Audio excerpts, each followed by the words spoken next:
Welcome, everyone, to Coffee Social. Hi, Jonathan Howard. Hello, Mimi Langley. It's a big one today. No, literally.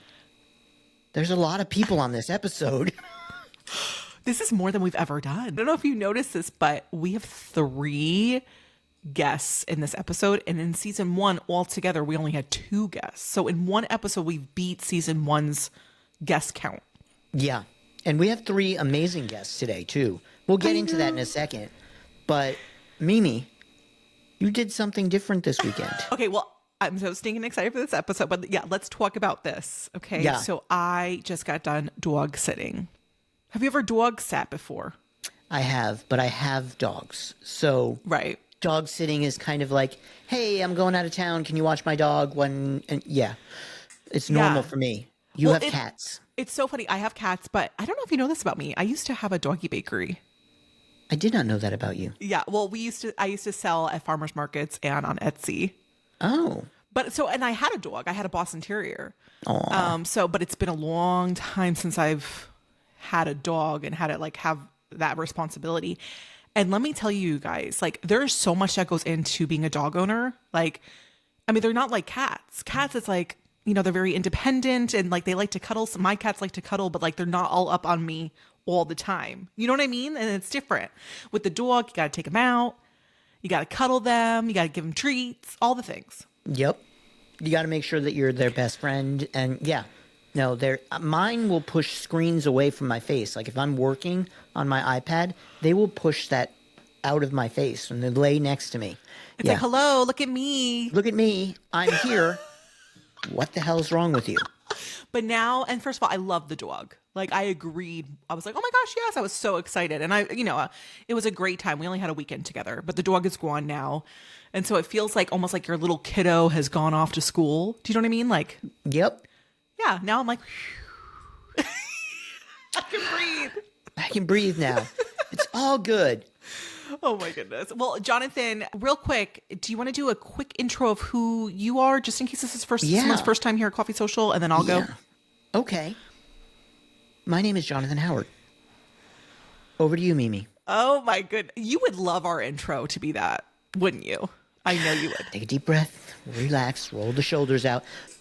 My name is Jonathan Howard. I'm the owner of Success on Social, and I help successful female coaches reach their ideal clients on social media through developing their signature style, sharing their story, and reaching their ideal clients. And over to you, Mimi. Thank you. Well, hi, everyone. I'm Mimi Langley. I teach women in business how to host rooms, how to moderate on social audio. That includes LinkedIn audio, Clubhouse, Chatter, X Spaces, all of them to grow your business from the ground up. Jonathan. This wasn't the speed round. We are doing a full episode today. I know. Mimi, who do we have today as guests before they come in? Come on, we got to do it quick before they show up. You guys, okay, so we have Marc Ronick, who is all about the podcasting world. He's going to bring a ton of advice. I already know. Who else do we have, Jonathan? We have Erica Reitman, who is my business coach, and a business coach for people who want to be a category of one business. And she has fantastic fashion style. Yeah, she does. It's very unique. And then we have Monica Monfre, who's all about human design. So I'm really excited, too, about Monica because I know we both know her from Clubhouse. So absolutely. It's really cool to see her evolve. Yeah. Yep. And I see, do you see what's coming in? Oh, they're here. Yeah, hordes of them. Okay, well, we better 3 go. whole people coming into our studio. Are you guys ready? We're about to start the roundtable for entrepreneurs. Let's go. The entrepreneurial roundtable. Let's go. It's Coffee Social, the podcast all about social media and business. And now, here are your hosts, Jonathan Howard and Mimi Langley. Welcome to Coffee Social. You want to cheers? Well, Everybody cheers. grab your cups. Cheers. Welcome, welcome, welcome. I have my Taylor Swift mug. Here we go. You're pretending to be a Swiftie. Yep. Is everyone drinking coffee? I am. Or do we have any tea drinkers? Okay. I love Mimi. You know what? Getting to know you a little bit like I have, even though I know you're from New York, even though I have family from New York, it's funny every time I hear you say some of the key New York words, like talk. I don't know. True. It catches me off guard because I don't notice the accent any other time but when you say some of those words.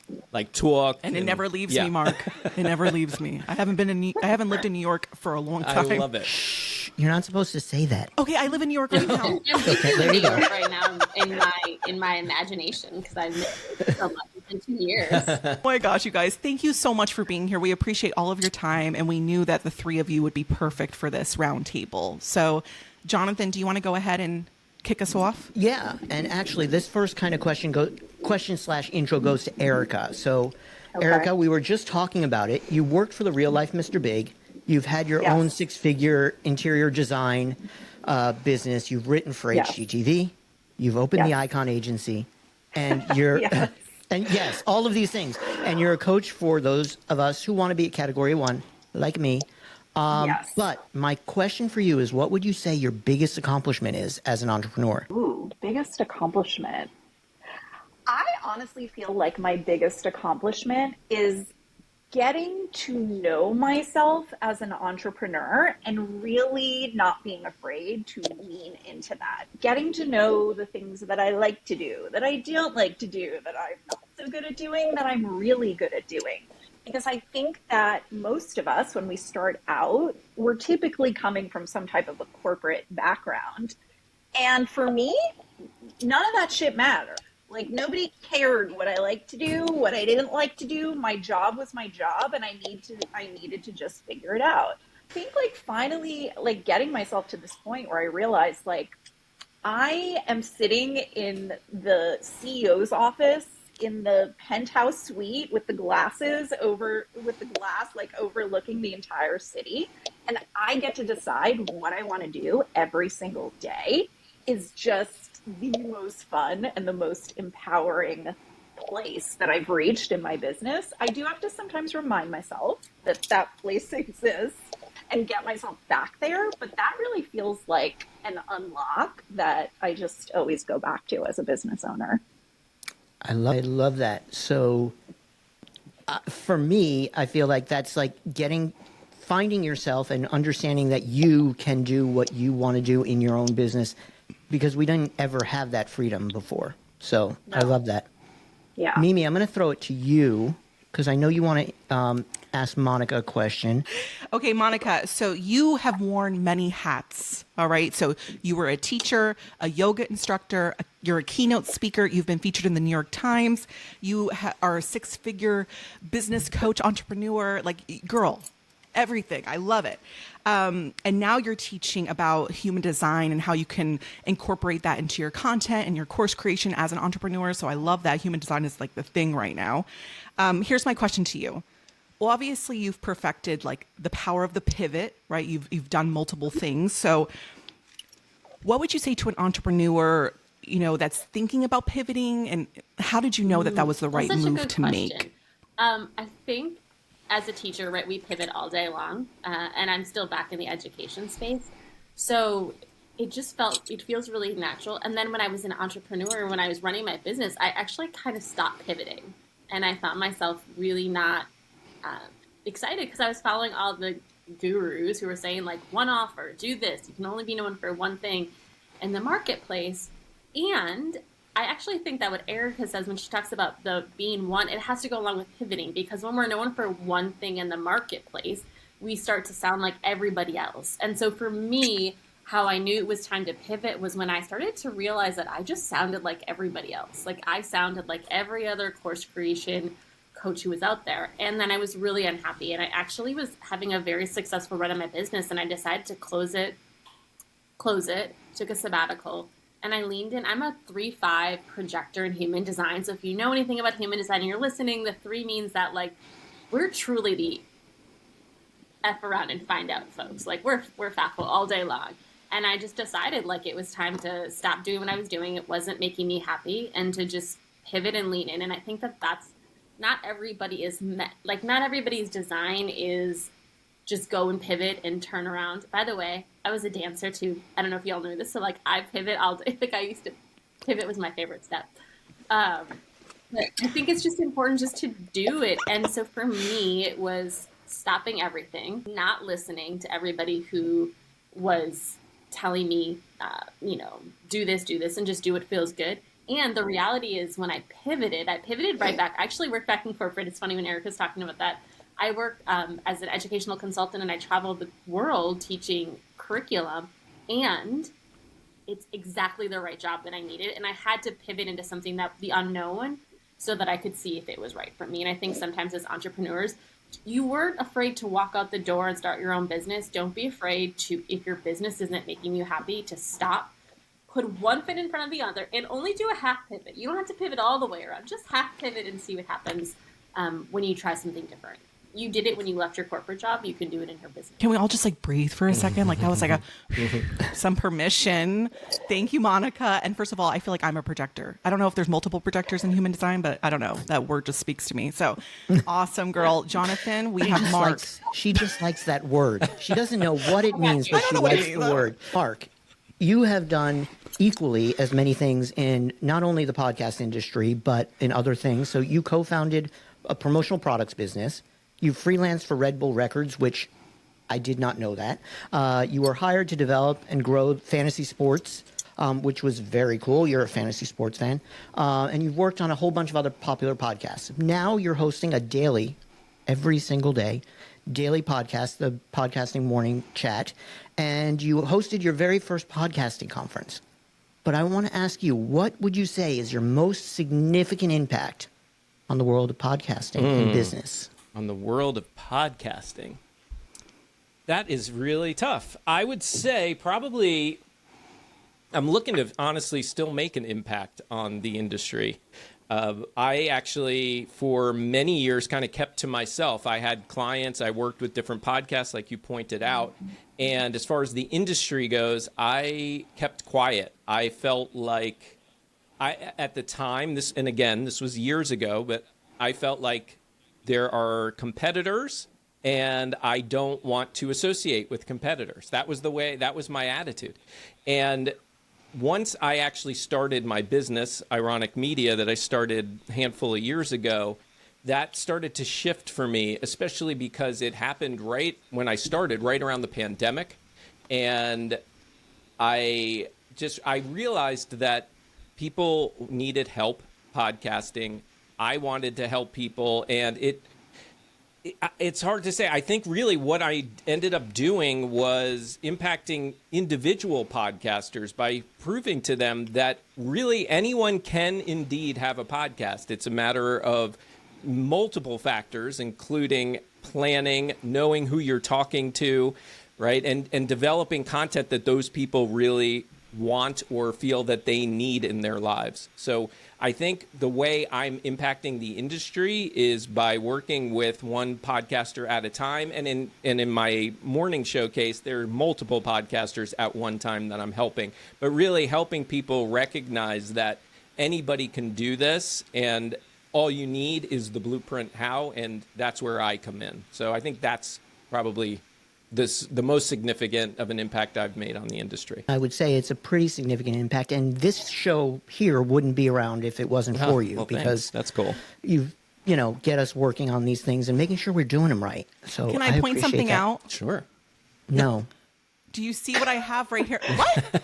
Do you see what I have right here, Marc? I was going to point that out. I was going to point that out earlier. I noticed it right away. She's got a mic stand, an actual arm that's holding the mic instead of her human arm holding the microphone.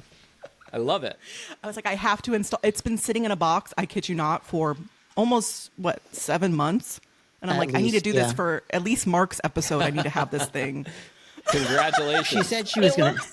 It looks very professional. Mm-hmm. Ooh, okay, thank you. I only take my fashion advice from Erica. I love that. Okay, awesome, but, you guys. Mimi, that makes a big difference, like Erica just pointed out, right? Like, it shows some professionalism when you're just sitting there doing your podcast, holding the mic, and it's making all sorts of noise as you're holding the mic.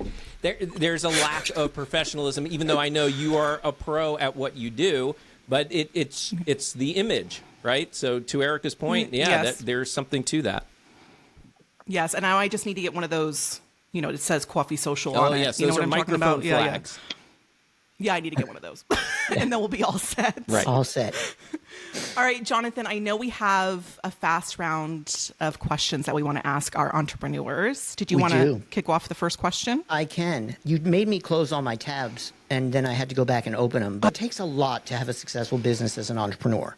So what would you say, and we can all answer this question, what would you say is the most important thing to pay attention to if you want to have a successful business? I guess I'll go. Okay. I think for me, it's paying attention to the amount of time that you're spending on all of the different things that you do throughout the day.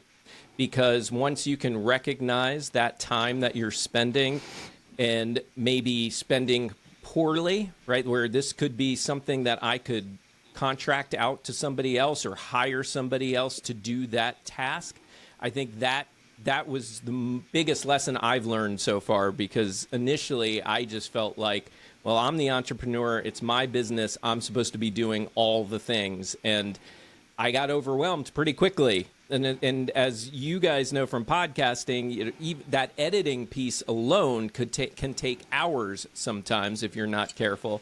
And that, as an entrepreneur, is not where I should be spending my time. I need to be spending it more on my clients, on building my business, etc. So that's what I would say, is paying attention to how much time I'm spending on stuff, and then identify the things that I can farm out. Right. Since I asked the question, I guess I should give an order for. So we'll go to Mimi and then Erica.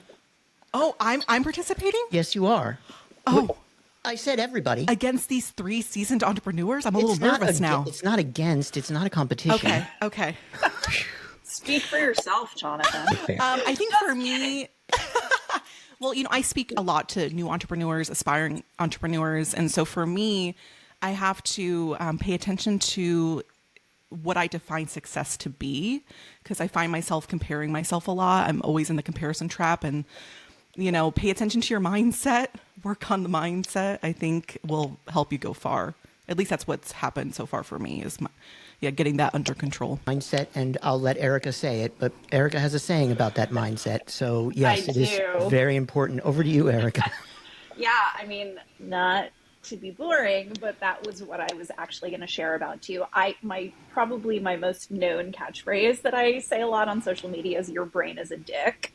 And as much as it's not necessarily the sexiest or most fun answer, what I have found again and again for myself is there is no skill that I could learn, no automation I could set up, no sequence I could have in place for myself that is ultimately really going to matter if I cannot figure out how to wrangle my dick brain, because it is just always at work. I am like a ninja level, at anything that will potentially mess me up, like 3rd degree black belt. And it all kind of comes from my mindset. So this is something that I have spent probably the most time working on, practicing, because that's something else too. I remember thinking, like, as I started to figure out how to wrangle my dick brain, I thought like, oh, cool, I can solve every problem I will ever have now. So I probably won't have problems anymore. And I figured it all out. And you never figure it all out. It's something that you will always continually have to work on. But for me, stuff that would kind of like knock me out for 2 weeks, 2 months back in the day, I can now kind of deal with in a couple of hours. So progress there, but that really has been for me the most pivotal and important thing as a business owner. Jonathan, does that mean I go last? Oh, I was going to have you go next, but thinking what I was going to say, because I was like, I could say energy, I could say this, but I think the number one thing is to pay attention to is your money. And I don't mean like how much money are you making, but the cash flow matters. Like I think I did so I started my business as a side hustle. So I never really worried about cash flow because I always had a salary, right? So even though I was making 6 figures, I had a salary. The minute I went into entrepreneurship full time, I didn't think about cash flow. And I think so many of us who are, not us, but so many entrepreneurs, and I would say I'm in this space right now too, cash flow is tightening up. And so if you're not paying attention to your cash flow, then it is hard to like wrangle your dick brain. I love when Erica says that. Like it's hard if you're not, if you think that every single day is like I have to go make $1,000 today, or I have to go do this. But you're not really thinking about cash flow. And that's something, again, I didn't think about because I had a salary. It was a side hustle. And that's a challenge when we talk about pivoting, is like, know your money and also recognize that like $10,000 a month in entrepreneur speak is really not much if you're paying attention to your cash flow. It's not the most fun thing in the world. And I don't talk about how much money do you make, but what's the in and out of your life, and how does your business play into that? And I think that's really important because you have to have it balanced in order for it to work, period. You got to have money coming in if you have money going out. So mine was going to be, I had two I was playing with because I figured I'd go last and would have to have an alternative. But I'm going to say your goals, having realistic goals, celebrating those wins, and understanding what you can and can't do in a day. Because many times as an entrepreneur, we think that we can do 25 things on our to-do list, and really what we can do is one. So those other 24 keep getting pushed, and then we keep beating ourselves up because those 24 never get done. So that would be the one that I would say is just making sure you set realistic goals and then celebrate the wins, because that's important. So Mimi, I love that. What is our next question that we can and this one around? This one I'm not answering. You're not answering. Okay, well, you're asking it, so you can set the rules. Can you guys remember a time in your business when you're like, I have made it? Like, this is the moment. Like, I've reached it. When was it? Can you describe that feeling? If you remember, I mean, I'm assuming you would because it was like the moment, but I'm sure there was multiple moments like that. But yeah, Mark, I believe there's ever that moment. I mean, there are moments that I can be proud of. If I were to have to pick one, I would probably pick that conference that Jonathan brought up that we did at the end of June, which started really from a community of what was probably a handful of people. A couple years later, turned into a full-fledged podcasting conference in another state. Yeah, I think to me that was one of those moments where I looked around and said, wow, I made it, because I look at the first year in business and feeling very alone. I referenced earlier how I used to kind of just keep to myself, feeling very alone. And then to your point, Mimi, playing the comparison game for the next few years, finding lots of people doing what I do and doing it really well and wondering, am I ever going to be at that level? Can I do that? And then, boom, here we are this past June, and I have 150 people at this conference that really all stemmed from an idea that I had. And I think I remember walking around, looking around, saying, wow, this is what I was aspiring to, even though I didn't even know yet in my first year. This is what I was hoping to do, is create community and make an impact on that community. And then there I was. So that would be it for me, the Empowered Podcasting Conference. Love that. Anybody else? I've been thinking about that. Anybody else? Have you thought you've made it yet? No. I've made it. I will say that. No. It's so funny. So projectors are like way of success. It's like our thing. But I often like to think of that as recognition. So I used to think that it was like being number one, but really it's about recognition. So I think there's two times. One of them was when I used to be a member of a community that Rachel Rogers founded, and I couldn't make the calls because they were during the day. And I opened up, I was teaching, and I think I wasn't even teaching. I had to go get my COVID vaccination. I lived in New York City at the time. And I was walking back from getting my first COVID vaccination, and my friend's like, oh my God, Rachel shouted you out in her like state of the business. And I felt like, oh, that was like really cool. Because here I was, was not very far in my business, but I was a high school teacher. And so to be recognized was really cool. The last time I was joking, I said, just watch, someday I'm going to walk into one of these teacher trainings and somebody's going to be like, hey, you're Monica from like Instagram. And I swear to you, I was 6:00 in the morning getting your favorite thing, Starbucks coffee. And this woman is like looking at me, and I was like, this is odd. And I like say my name, Starbucks, you say your name. And I said, they're like, what's your name? I was like, Monica. And this lady next to me, she goes, are you Monica from Instagram? I said, well, that depends. And it was somebody from that same community. She was actually a fellow entrepreneur. So that was kind of a moment when I felt like not having made it for like being successful in that way, but like just how far reaching because of social media we are. And that's what success has felt like for me in entrepreneurship. Did you give her your autograph? That's my question. Now, Mimi, now you're dating yourself because no one does autographs anymore. It's all about taking selfies. I have a Sharpie in my purse. I'm ready to go. If anyone needs my...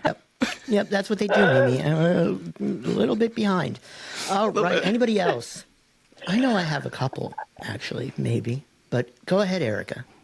Well, I was going to say, and I love that we're talking a little about human design because I love it too. And I am a manifesting generator, so the pivot is like part of who I am. I used to look at pivoting like, oh, I failed and I can't stick with anything, and I just always have to be doing something new. And now I know, like, this is literally a part of the fabric of my being. I need to be pivoting and doing new things all the time.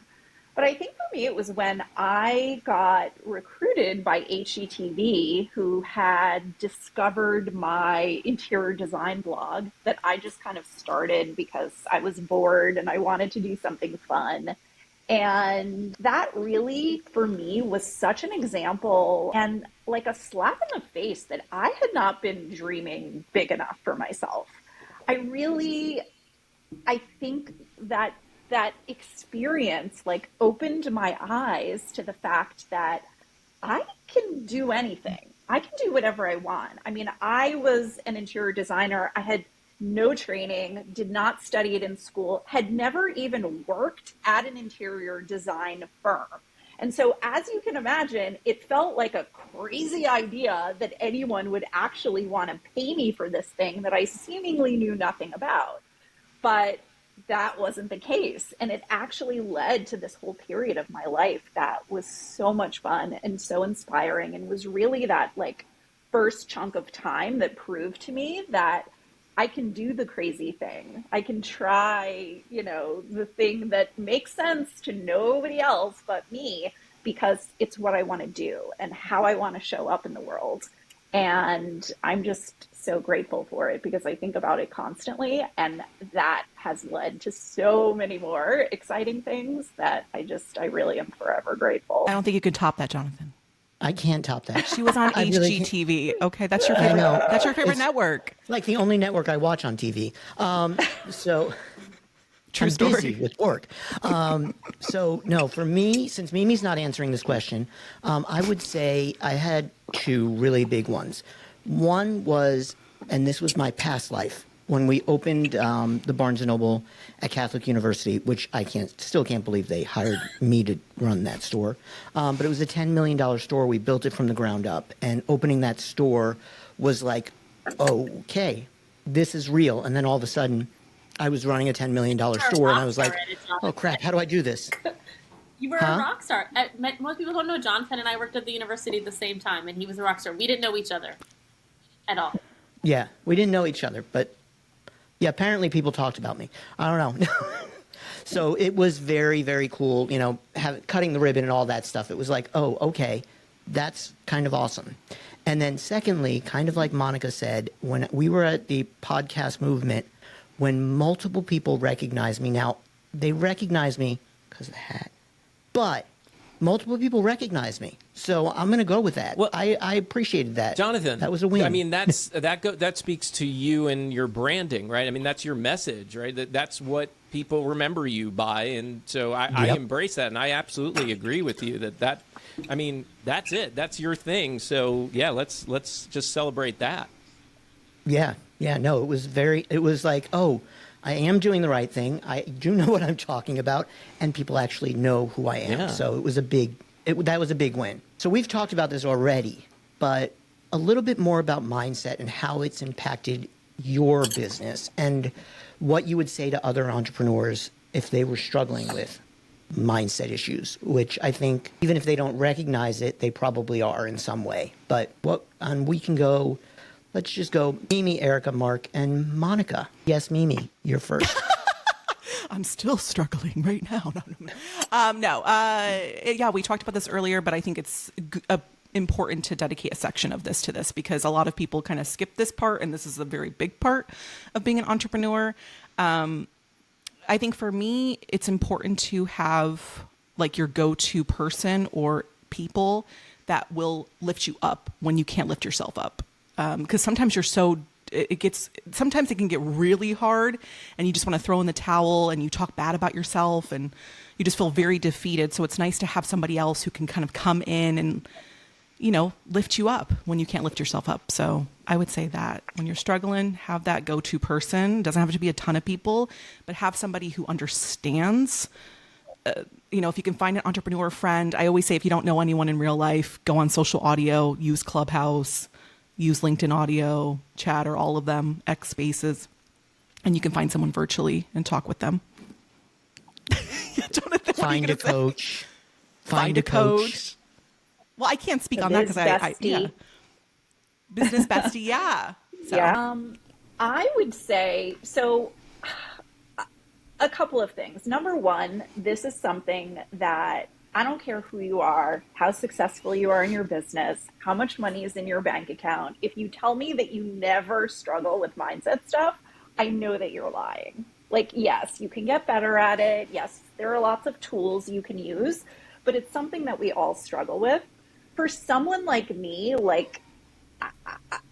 neurotic New York Jew, I will say that there is this level of mindset drama where I often will get mad at myself for having the same issue again. So it's not even that I'm having dealing with mindset stuff. I get angry at myself for having the same thoughts again. We already covered this. I already got through it. Why are you doing this again? And it's like this extra layer of ridiculousness that our dick brains will add on to things that I just, I think if you're someone who is kind of deep in your head a lot, you do sometimes maybe like me spin out a little bit. I just think it's good to be aware that you might be doing this too. And instead of beating yourself up for having the mind drama, I would highly suggest you just leave that alone and spend your time figuring out how to deal with the mind drama, because you're never not going to have it. It's always going to be there. It used to feel to me like I would eventually get myself to the top of this mountain. And what I realized is I'm never getting to the top. However, I've now figured out I can bring a nice picnic. I've got a charcuterie board. I'm climbing the mountain. I have my iPad. We'll watch some Netflix movies, but we are never going to get to the top. And that's just how it is. And that's totally fine. Am I next?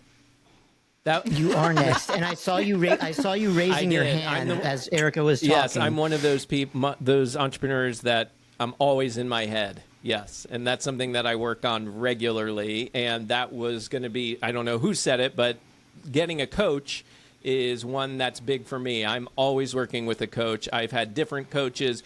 I find that after a certain amount of time, moving on to a different coach just for new perspective and new challenges works very well for me. Another thing that I do to work on mindset is I save the positive feedback that I get as often as I can and use it in those moments where my brain is being a dick and where I am having a hard time throughout the day thinking, what am I doing? Is this really what I'm meant to be doing? All those questions. And then I go and look at this feedback, and that's my reassurance. That's my reminder that, yeah, I am making an impact. I am doing things that's helping people, and that can sometimes help. Not every time, but it does help a lot. So I like to go back and look at those. And the biggest thing for me as far as mindset that I've incorporated in my life over the past few years was right around when I started my business. I created a morning routine for myself. It's pretty much a non-negotiable. It's Monday through Friday. I give myself the weekends. I am naturally not an early bird, but I have trained myself to be one.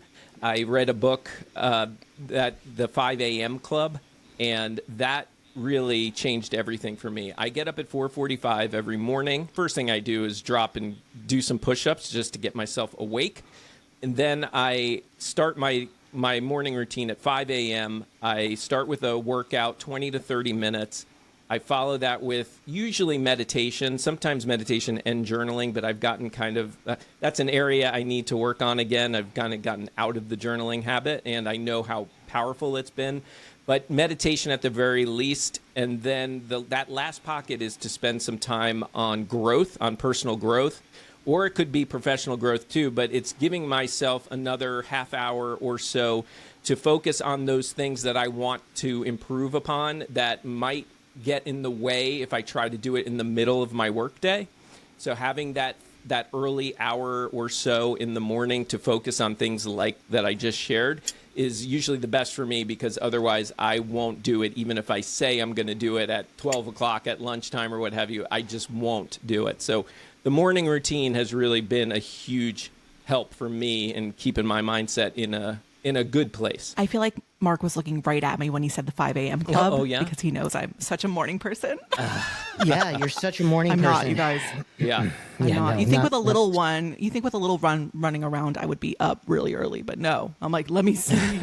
But I love that, Mark, because that's not the first time we've heard that. A lot of successful entrepreneurs are morning people. So I really like that you added morning routine to it. Yeah, it was a big help. And yeah, I heard that a lot too. And then I heard Robin Sharma, the author of that book, I heard him on, I think, Jay Shetty's podcast and talking about this book. And it just all made sense. It all finally clicked. Like, why are these entrepreneurs and business people that are so successful constantly talking about a morning routine? And he really...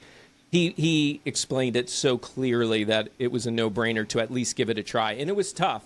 It was 66 days straight to get into it. And again, as the more of the night owl, that really felt impossible. In that first week or two, I was cranky as hell. Like I just did, and I was going to give up as well. And actually, my coach had told me, listen, just I think this was a week in. He said, give it 21 days.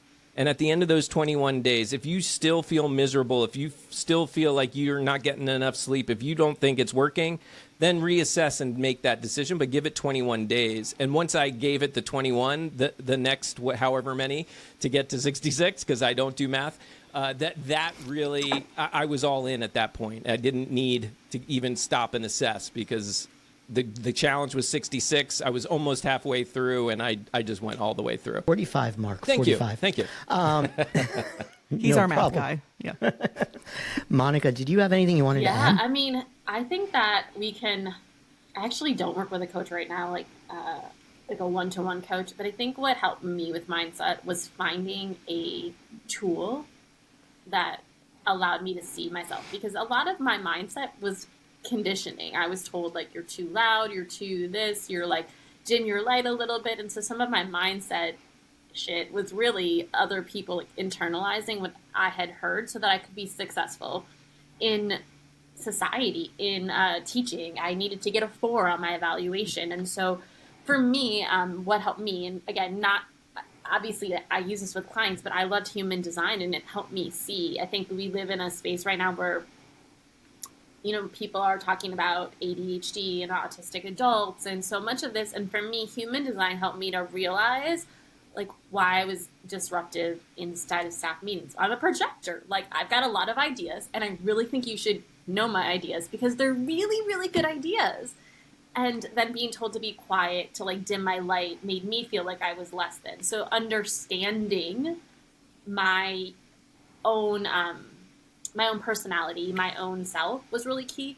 And then instead of trying to get better at like being quiet in staff meetings, it was just realizing that here's what I'm really good at. How can I put myself in more situations where I get to do that? And so I have to say, like, I know that we're all entrepreneurs here, but I actually going back into a full-time job that feeds my projector self has allowed my mindset to be stronger. And so I think part of that too is not saying that you should go get a job like I did, but know what lights you up and do more of that. So for me, traveling and talking in front of large groups of people lights me up. So I do more of that. So honestly, Mark, I wish I could get up early. If waking up early helps light you up, do more of that. If working out, do more of that. Do whatever more, because the more of what you love to do, I think that's a key part of a positive mindset as well. Love that, Monica. And excuse me, still some of the things that I always tell people is to make sure that you're doing more of what's working and less of what isn't. It's going to make it a much happier place to be in. So for me, I would say In the last 2 years, I've been doing a lot of mindset work. I needed a lot of mindset work done. I'd been through a lot and just kind of pushed it down and let it happen. And, so I had some work that needed to be done in the last 2 years. I have. But what has actually made my mindset much stronger is challenging myself every day to do something new. Every single day I challenge myself to do something new, something different. Of course I journal. Of course I think about things. Of course I have to get on my dick brain for being a dick. But trying something new gives me new wins. It gives me new opportunities, and it gives me just a different perspective on things. So that has been one of the biggest things for me that's helped. But again, we're all different. So, and I have a lot of questions for all of that. John. You have a lot of questions for me? Yeah, after this, behind the scenes. Oh, okay. Trying something new. I'm just kidding. No, I love that. That was really good. We're so close. I didn't even know that that's something that you do. So I think that's really awesome, honestly. Okay, yes, we are wrapping it up shortly. But first, we have our last fast round question. This is one where, we kind of just want you to think back to when you, if you can, think back to when you first started your entrepreneurial journey. Too long ago. Would be... what is a piece of advice you would give to yourself, to Erica and Marc and Monica back in the day, right? I think for me, and this is, sure, it's business related, but it's also really life related, is I have come to a place, I feel like I'm older than you guys, and maybe this is something that comes with age, but I've come to a place where I've just decided to let people be who they are, including myself. And so we sometimes find ourselves in situations, it could be in business, it could be with relationships, it could be with friends, where we are interacting with people, they are doing things a certain way, and we want it to be different. We wish it was different. We might even request that it be different with them. And as much as I believe that people can change if they want to, and they want to put in the time and the effort, for me, I have just enjoyed my life and have found so much more peace by allowing people to be who they are. So an example of this would be, I 4 or 5 years ago had a client who I just knew no matter what we had planned in terms of our meeting, no matter what the date was, no matter what the time was, she was going to cancel it. It just wasn't going to happen. And it was so frustrating to me because I don't ever do things like that. And I eventually reached this point where I was like, your choice is either don't work with this person anymore, or just assume that every single time there's a meeting on the calendar, it's going to get canceled. Expect that to happen, because that is what has happened before. And either you're okay with it or you're not. I'm not going to keep sending pieces of my contract or the agreement that we made about cancellations and things like that. I finally just said, I'm going to let her be who she is. And things just worked out as they did. So this is something that I remind myself a lot. I do often think of this in business, but I also think this is one that works really well in life too. It's a hard one for me, Erica. Still working on it. It that. is for most of us. Yes, I know. I'm like, why can't you? That's with me and Jonathan. Why? Just kidding. You do this to me all the time. And I'm like, because I don't want to. And that's kind of how I am. And that's something that I learned with age. One, you just don't do the things you don't want to do. And you do the things that you're really good at. Lean into the things you're really good at and enjoy doing. Because the things that you don't want to do, you're never going to get them done. That's why, Mimi. That's why I am the way I am. I love you. I think something Mimi that was something I saw Marc. Oh, go ahead, Monica. I was just going to say something that kind of builds off of what Erica said too, is accepting that I'm always going to be ahead of the curve. I think that's been a really, again, part of my design is being ahead. And I've been doing things that people now are popular for doing. I was doing it 2-3 years ago. And I sometimes would be really upset and hold grudges about that. And I think it's just better to say to younger Monica and say to anybody, you're ahead of the curve. And also there's no new ideas.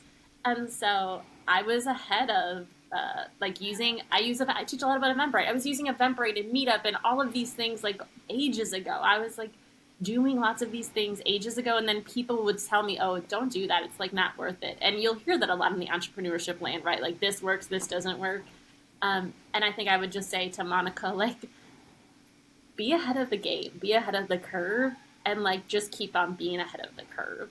It's lonely sometimes there, but the people who are ahead of the curve, like, they're the happiest folks. The people who are looking behind their shoulder, they're the ones who aren't happy in life. So I would say be ahead of the curve, be okay with it. I like that, Monica. And I feel like my answer kind of blends, because for me, it's kind of a twofold thing. One is to stop comparing myself to others and instead learn from them, right? Like, if there's somebody who's caught your eye and you are feeling that comparison thing coming on, stop, take a breath, and then ask yourself, what is it? What's triggering me about this person or their content? What is that? Because oftentimes what I have come to learn is there's some envy there. Like, I want to do something like that, right? It's not that I want to necessarily do the exact thing that they're doing, but there's something that they've done that has stopped me in my tracks and made me say, that's a really good idea. And instead of being mad at them for it, learn from them, right? And really the comparison, I would tell myself the only comparison to focus on is between me and myself. Look at my past self and my progress and see how far I've come. If I'm not making a lot of progress, I might be a little annoyed at that, and it gives me a chance to pivot or readjust, find that way to get to where I do want to be. So I like to do my best. It's still a work in progress.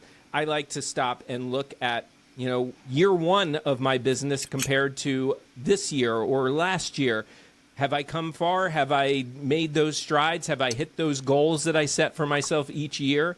And that makes me feel a whole lot better than making up a story about that person I see on the other side of the screen and thinking that they're doing X, Y, and Z and they're such a success, and then feeling bad about it when I don't know shit about those people. All I know is myself, so that's the person I should be focusing on. I love that, Mark. And Mark, what did you write down for us in a big black marker, it looked like? I was writing down my notes, and I wrote, I wrote down learn from others was one of the things I wrote down here instead of, It looked like you got a big black marker out and wrote something on a piece of paper. I was like, what is he holding up? That was this. I think that was your favorite cup that I have here, the Stanley mug. Stanley mug, yeah. Oh, I can't believe you brought that, Mark. It's so terrible. To Erica. I just wanted to say, I wanted to share a little mindset trick that's based on exactly what Mark was just sharing about. And I call this my add to cart trick. And this was specifically something I put together for a client years ago. She actually, even though I was her business coach, she really was at a place in her life where she wanted to find a partner and be in a relationship. And it felt like everywhere she went, every friend she had, every time she went onto social media, everyone was coupled up, getting married. Like, she just couldn't go anywhere without feeling like everyone's in a couple and I'm not. And she told me it started to feel like the universe was just like laughing at her and throwing this all in her face.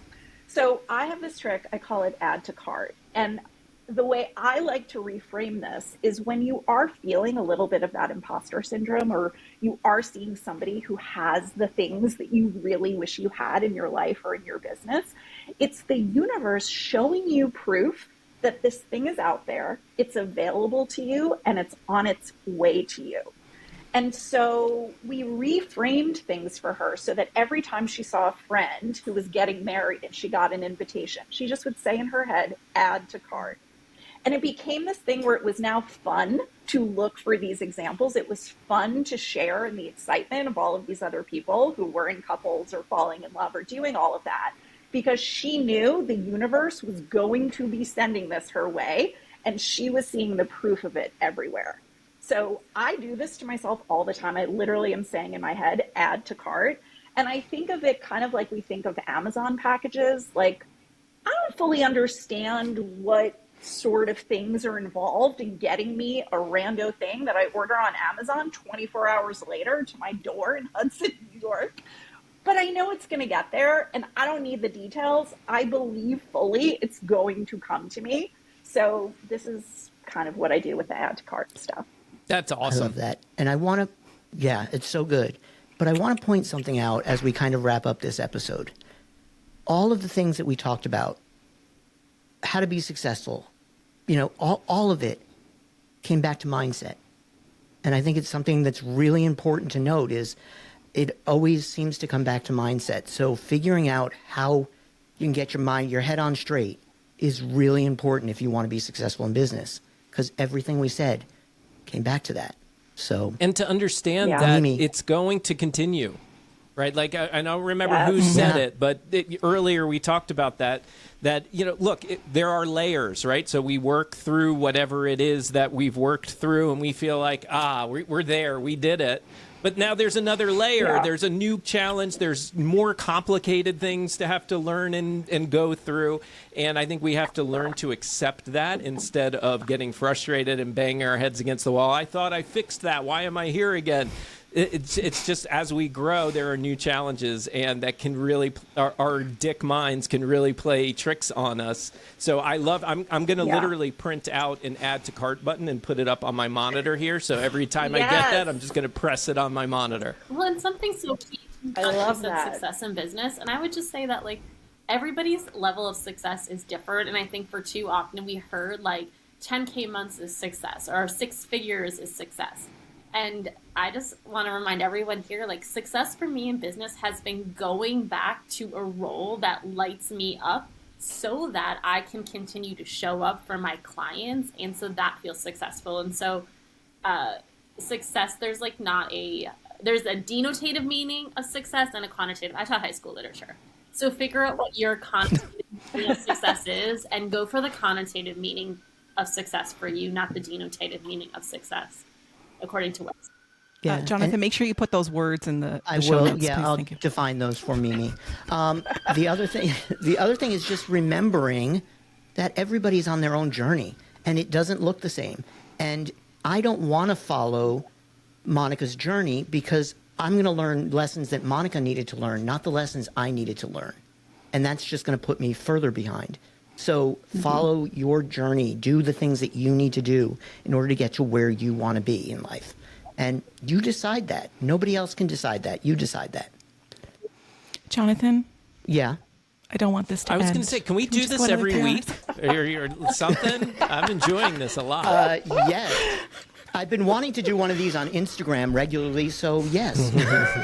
No, all of you are coming back. We hope you do come back. Absolutely. Okay, good. Okay, yes. Absolutely. Okay, so I'm always a heck yes. We love you, Monica. Okay, so we want to have you guys tell us where can people find you, because all 3 of you are brilliant. So would love for you to tell the Coffee Social audience, where they can find you. Eric, yeah, you're okay. Erica, I would love for you to go first. Yes. You can find me on Instagram and on TikTok. Just my first name and my last name, EricaReitman. Would love to hang out with you in either of those spots. Marc? You can find me on Instagram at Marc Ronick, and that's Marc spelled with a C, and Ronick, Ronick. You can find me on Instagram there, or you can find me on TikTok. And yes, I need to just pick one handle. TikTok, you can find me at Ironic Media, Ironick Media. You can find me there. Otherwise, my website would probably be the best place to find all the things I'm up to. That's ironicmedia.com. Monica? You can find me also on Instagram and my other favorite platform, which is Threads. I'm at Monica Monfre everywhere. I need to get more consistent with TikTok, but I love to drop some fun things over on Threads, so come say hi there, and on Instagram, at Monica Monfre. And I'm on LinkedIn, too. Are you guys on LinkedIn? Yeah. No, but I need to be.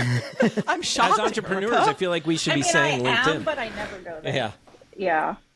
Okay, well, we'll make sure everything is in the description, in the show notes, so you guys can click away to follow these 3 amazing people.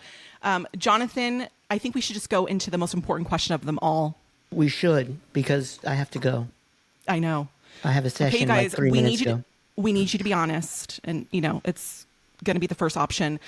Are you Team Mimi or Team Jonathan? which, hello. Are you guys asking us They're to not pick, going to vote. Erica, I'm looking pick at a you. favorite parent right now? I mean, I know he's your client, but Erica, Parent. Yeah. You lose I that one. object to this question, but I gotta go with Jonathan. Oh. Sorry, Mimi. okay, come on, Sorry, Mark. Mimi, and don't hit that arm. Mark, I'm going to take this off and throw it across the room if you don't say Team Mimi. I think my sound doesn't work. You can't hear me at all. Sorry. So Very smart. Clearly works with, yeah. Okay, Monica, come on, girl. Jomi? Monica and I used to run like reels rooms on Clubhouse, and we were way ahead of the game. That we were. Jomi? What'd you say? Jomi. She's Team Jomi. Oh, okay. We'll accept that. No, seriously, thank you, all three of you. We appreciate you so much. Jonathan, any last words before we close it out? No, thank you guys all for being here and lending your perspective to this roundtable. If it all comes out great, which I think it will, we're going to be live launching it. So this will be the one that we live launch. So look for details on that. And yeah. Yay. All right. Well, thank you everyone for us. listening, and we'll do one last cheers. Thank you Yes, everyone for cheers. watching and listening. Cheers. cheers. Thank you guys. Yes.